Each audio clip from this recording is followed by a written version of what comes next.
ফিরাউনের স্ত্রী তিনি এমন একজন মহিয়সী নারী ছিলেন যিনি ফিরাউনের সকল জুলুম ও অত্যাচারের মধ্যেও তার ঈমানের উপর অটল ছিলেন। তিনি সত্যের পথে অবিচল থেকে আল্লাহ রাব্বুল আলামিনের ইবাদত করতেন এবং তার কাছে দোয়া করতেন সর্বসময়। এই গল্পটি তার অটল ঈমান, ত্যাগ এবং আল্লাহর অগাধ ভালোবাসার একটি অবিস্মরণীয় উদাহরণ। আসুন শুরু করা যাক আজকের গল্প।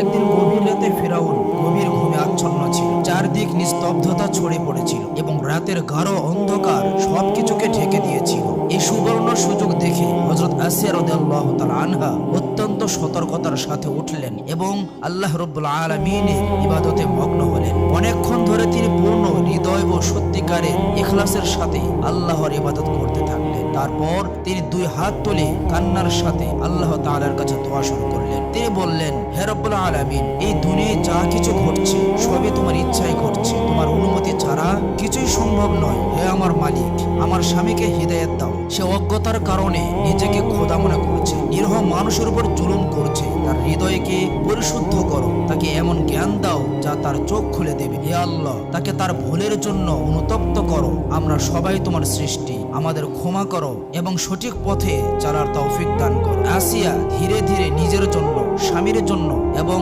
সমগ্র মানব জাতির জন্য আল্লাহ তাআলার কাছে দোয়া করছিলেন। কাঁদতে কাঁদতে তিনি তার হৃদয়ের ব্যথা প্রকাশ করছিলেন। কিন্তু হঠাৎ তার এই কান্নার শব্দ ফিরাউনের কানে পৌঁছে গেল। সে তৎক্ষণাৎ জেগে উঠল এবং কিছু কথাও শুনে ফেলল। যখন সে দেখল যে আসিয়া আল্লাহ তাআলার কাছে সাহায্য প্রার্থনা করেছে, তখন সে রাগে ফেটে পড়ল। সে গর্জন করে বলল, হে আসিয়া, তুমি এখন সীমা অতিক্রম করেছ। তুমি আমার দেওয়া রুটি খাও, আমার দেওয়া কাপড় পরো, আমার প্রাসাদে থাকো, তবুও আমার ইবাদত ছেড়ে অন্য কাউকে খোদা মানছো। আমি তোমাকে বারবার সতর্ক করেছিলাম, কিন্তু তুমি আমার কথার কোনো মূল্যই দাওনি। বলো কেন এমন করলে? হযরত আসিয়া অত্যন্ত নরম ও ভালোবাসাপূর্ণ কণ্ঠে বললেন, হে আমার স্বামী, আমি তোমার বিশ্বস্ত স্ত্রী। আমার কর্তব্য হলো তোমার সেবা করা এবং সব সময় তোমার কল্যাণ কামনা করা। আমি আল্লাহ তাআলার কাছে দোয়া করি যেন তিনি তোমাকে দুনিয়া ও আখিরাতে নিরাপদ রাখেন। আমি কখনোই তোমার ক্ষতি চাই না। কিন্তু ফিরাউনের রাগ আরো বেড়ে গেল। সে বলল, তোমার এই কথাগুলো শোনার কোনো শখ আমার নেই। আমি তোমার এই আচরণে খুবই ক্ষুব্ধ এবং আর সহ্য করতে পারছি না। এটা আমার শেষ সতর্কবাণী। এরপর যদি আমি তোমার মুখে মুসার খোদার নাম শুনি, তবে পরিণাম খুব ভয়াবহ। হযরত আসিয়া অত্যন্ত শান্তভাবে ও বুদ্ধিমত্তার সাথে বললেন, হে আমার স্বামী, তুমি মিশরের সবচেয়ে বড় বাদশাহ। এখানকার জনগণ তোমার আদেশ মেনে চলে। শক্তি ও বুদ্ধিতে তোমার কোনো প্রতিদ্বন্দ্বী নেই। কিন্তু তবুও তুমি এমন অজ্ঞতা কেন করছো? তুমি জানো যে এই পুরো বিশ্বের একমাত্র মালিক হলেন আল্লাহ রাব্বুল আলামিন। তবুও তুমি নিজেকে খোদা বলছো কেন? যদি তুমি সত্যি খোদা হতে, তবে তুমি কি একটি ছোট্ট মশা বা মাছি তৈরি করতে পারতে? যখন তুমি একটি সামান্য পোকাও তৈরি করতে পারো না, তখন কিভাবে খোদা হতে পারো? দেখো, সূর্য, চাঁদ, তারা, উঁচু পাহাড়, গাছপালা, সবই আল্লাহর কুদরতের তৈরি। তুমি কি এর মধ্যে কিছু তৈরি করতে পারো? না, পারো না। তবে তুমি কোন যুক্তিতে নিজেকে খোদা মনে করছো? তুমি শুধু তোমার ক্ষমতা ও শক্তির জোরে এই মিথ্যা দাবি করছো যে তুমি খোদা। কিন্তু সত্যি বলো, আমার কথা কি ভুল? হযরত আসিয়া রাদিয়াল্লাহু তাআলা আনহার এই কথা শুনে ফিরাউন রাগে গর্জে উঠল এবং চিৎকার করে বলল, হে বিশ্বাসঘাতক নারী, তোমার সাহস কি করে হলো আমার চোখে চোখ রেখে এমন কথা বলার? তুমি এত বড় সাহস কি করে পেলে? আমাকে তুমি প্রশ্ন করছো? তুমি কি জানো না আমার আইন কতটা কঠোর ও নির্মম? এখন আমি সব বুঝে গিয়েছি। তুমি আর মূসা দুজনেই আমার বিরুদ্ধে ষড়যন্ত্র করছো। তোমাদের দুজনের উদ্দেশ্য একটাই, আমাকে খোদা মানতে অস্বীকার করা। তুমি আমার স্ত্রী হয়েও আমার আইনকে প্রত্যাখ্যান করেছো, আমাকে অপমান করেছো। তোমার পরিণাম খুব ভয়ঙ্কর হবে। এখন তোমার বাঁচার কোনো পথ। এই বলে ফিরাউন রাগে ফুঁসতে ফুঁসতে সেখান থেকে চলে গেল। কিন্তু ঠিক তখনই একটি গুরুত্বপূর্ণ ঘটনা ঘটল। হযরত মূসা আলাইহিস সালাম ফিরাউনের এক রাধনীকে হত্যা করলেন এবং মাদাইনের দিকে রওনা হয়ে গেলেন। যখন ফিরাউন এই খবর পেল, তখন সে মূসাকে সর্বত্র খুঁজতে আদেশ দিল। কিন্তু শত চেষ্টা করেও মূসাকে খোঁজা পাওয়া গেল না। ফিরাউন উদ্বিগ্ন ও অস্থির হয়ে পড়ল। সেই রাতে সে হযরত আসিয়াকে ধমক দিয়ে প্রাসাদ থেকে বের করে দিল। কয়েকদিন কেটে গেল, কিন্তু ফেরাউন প্রাসাদে ফিরল না। এভাবে কেটে গেল কয়েকদিন। তারপর একদিন হাসিমুখে ফেরাউন তার কক্ষে এলো এবং বলল, হে আসিয়া, সেদিন আমি তোমার কথা শুনে রাগে চলে গিয়েছিলাম এবং তোমাকে সতর্ক করে গিয়েছিলাম, কিন্তু পরে আমি ভেবেছি হয়তো আমার তোমাকে এভাবে ধমকানো উচিত হয়নি। আমি লজ্জিত এবং দুঃখিত। হযরত আসিয়া খুব নরম ভাবে বললেন, হে আমার প্রিয় স্বামী, এত লজ্জিত হওয়ার কিছু নেই। তুমি আমার স্বামী, আমাকে ধমকানোর অধিকার শুধু তোমারই আছে। তবে আমি এটাই বলতে চাই যে আমার ঈমান ও আমার নীতি কোনো হুমকি দিয়ে টলানো যাবে না। আমি মৃত্যুকে ভয় করি না, কারণ আমার একমাত্র ভরসা হলেন আল্লাহ রাব্বুল আলামিন। ফেরাউন বলল, ঠিক আছে, আমি তোমাকে একটি প্রশ্ন করতে চাই, সত্যি করে বলো, মুসা এখন কোথায়? হযরত আসিয়া বললেন, আমি জানি না, তুমি বলো, তোমার কি মনে হয় আমি জানি? মুসার কি কোনো সমস্যা হয়েছে? ফেরাউন বলল, না না, আমার সৈন্যদের পক্ষ থেকে তার কোনো সমস্যা নেই, কিন্তু কয়েকদিন ধরেই কোথাও থেকে পাওয়া যাচ্ছে না। হযরত আসিয়া বললেন, দেখো, মুসা একজন বুদ্ধিমান ও প্রাপ্তবয়স্ক মানুষ। তার জ্ঞান ও বুদ্ধি শক্তি অনেক বেড়ে গিয়েছে। সে ভালোভাবে জানে কি সঠিক আর কি ভুল। ফিরাউন জিজ্ঞেস করলো, তুমি কি বলতে চাও যে সে আমার সাথে দেখা করলে আমি তাকে মেরে ফেলতাম? হযরত আসিয়া সহজভাবে উত্তর দিলেন, এটা তুমি ভালো জানো তুমি কি করতে। ফিরাউন বলল, আমার সবচেয়ে বড় দুঃখ এটাই যে তুমি আমার স্ত্রী হয়েও আমাকে খোদা মানতে অস্বীকার করেছো। মিশরের সবাই আমাকে খোদা মানে, কিন্তু তুমি একমাত্র যে আমাকে খোদা মানে না। আমি এই দেশের বাদশাহ, আমাকে সব জুলুম ও ইনসাফের সিদ্ধান্ত নিতে হবে। কিছুদিন আগে মুসা আমার এক রাধুনীকে হত্যা করে পালিয়ে গিয়েছে। যদি আমি তার হিসাব না করি তবে আমার জনগণ আমার সম্পর্কে কি ভাববে? হযরত আসিয়া বললেন, যদি আমি তোমার এই প্রশ্নের উত্তর দেই তবে তুমি কি বলতে পারো যে তুমি এখন পর্যন্ত কতজন নিরহ বনী ইসরাইলের শিশুকে হত্যা করেছো?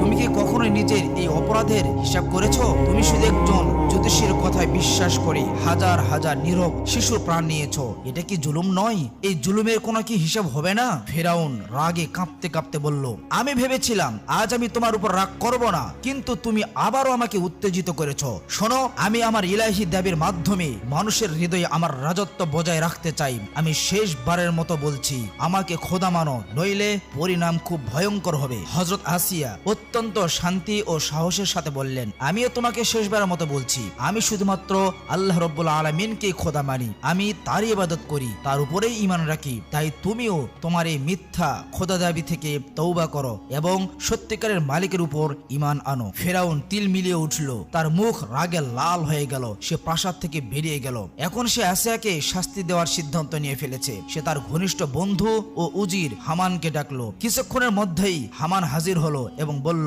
কি হয়েছে জাহাপানা, কোনো নতুন বিপদ? ফেরাউন গম্ভীর কণ্ঠে বলল, হামান, তুই আমার শৈশবের বন্ধু, আমার প্রতিটি সাফল্য তোর হাতে এসেছে, কিন্তু এখন একটি পারিবারিক সমস্যা দেখা দিয়েছে। আমার স্ত্রী আসিয়া আমাকে খোদা মানতে অস্বীকার করছে। আমি তাকে হুমকি দিয়েছি, ছেড়ে দিয়েছি, কিন্তু সে এখনো রাতে আল্লাহ তাআলার কাছে দোয়া করে, কাঁদে, বিড়বিড় করে, এমনকি এখন সে মুসাকেও তার পথেই নিয়ে গিয়েছে। এই কথা কারো কানে যেন না যায়। এখন তুই বল, এই বিদ্রোহী নারীর কি করা উচিত? তাকে কি শাস্তি দেওয়া যায়? হামান বলল, আমার মতে বেগম সাহিবাকে বন্দী করে ফেলা উচিত। আর যদি কেউ প্রশ্ন করে তবে আপনি ঘোষণা করতে পারেন যে ফেরাউনের আইন সবার জন্য সমান, যে কেউ তার বিরুদ্ধে যাবে, সে নিজের হোক বা পরের, সে অবশ্যই শাস্তি পাবে। ফেরাউন বলল, একদম ঠিক, এতে দুটি সুবিধা হবে। প্রথমত, লোকেরা মনে করবে আমি ন্যায়পরায়ণ, আর দ্বিতীয়ত, বন্দী থাকার কারণে আসিয়ার ঈমান দুর্বল হয়ে যাবে এবং সে বাধ্য হয়ে আমাকে খোদা মানতে শুরু করবে। পরের দিনই হযরত আসিয়া ও তার সন্তানদেরকে কারাগারে পাঠালো, শুধুমাত্র এই কারণে যে তিনি তাওহীদের পথে অটল ছিলেন। এরপর শুরু হলো একজন সত্যিকারের মুমিনের কঠিন পরীক্ষা। ফেরাউন খাবার পানি সব বন্ধ করে দিল এবং কারাগারের কাছে পচা গলা লাশ ফেলে দিল। দুর্গন্ধে পরিবেশ বিষাক্ত হয়ে উঠল। সন্তানদের শ্বাসরুদ্ধ হতে লাগলো। তখন সন্তানরা তাদের মাকে জিজ্ঞেস করলো, আম্মা, আমরা কি হকের পথে আছি?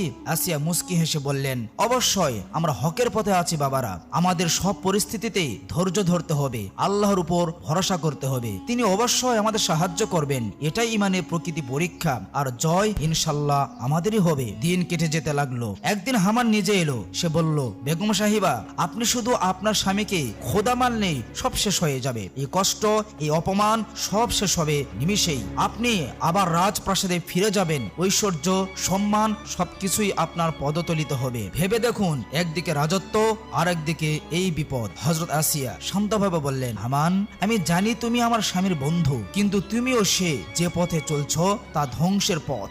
আমি তাই স্পষ্ট দেখতে পাচ্ছি। আজ তুমি আমাকে ভয় দেখাতে এসেছো, মৃত্যুর ভয় দেখাচ্ছ।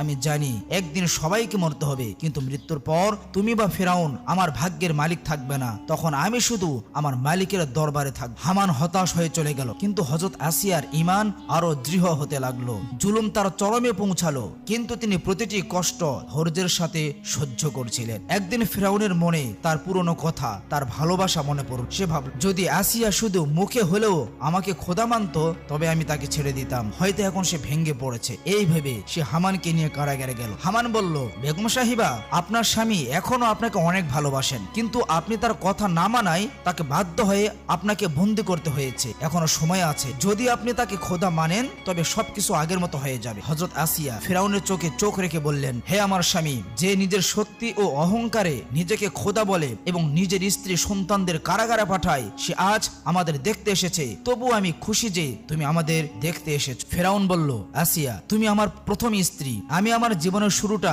তোমার সাথে করেছি। তুমি জানো আমি তোমাকে কতটা ভালোবাসি। তবু আমি তোমাকে কেন বন্দী করেছি তাও তুমি জানো। আমার আর কোনো পথ খোলা নেই। আমি তোমাকে শেষবারের মতো বলছি, শুধু মুখে হলেও আমাকে আল্লাহ মানো, আমাকে খোদা মানো। আমি তোমাকে এখনই মুক্তি করে দেব। কিন্তু হযরত আসিয়া রাদিয়াল্লাহু তাআলা আনহা তার ঈমান আরো দৃঢ় হয়েছিল। তিনি নির্ভয়ে বললেন, দেখো, তুমি ফিরাউন হতেই পারো, কিন্তু আল্লাহ হতে পারো না। তুমি সাধারণ মানুষের মতো একজন সৃষ্টি। তোমারও মা বাবা আছে, তুমিও ক্ষুধার্ত হও।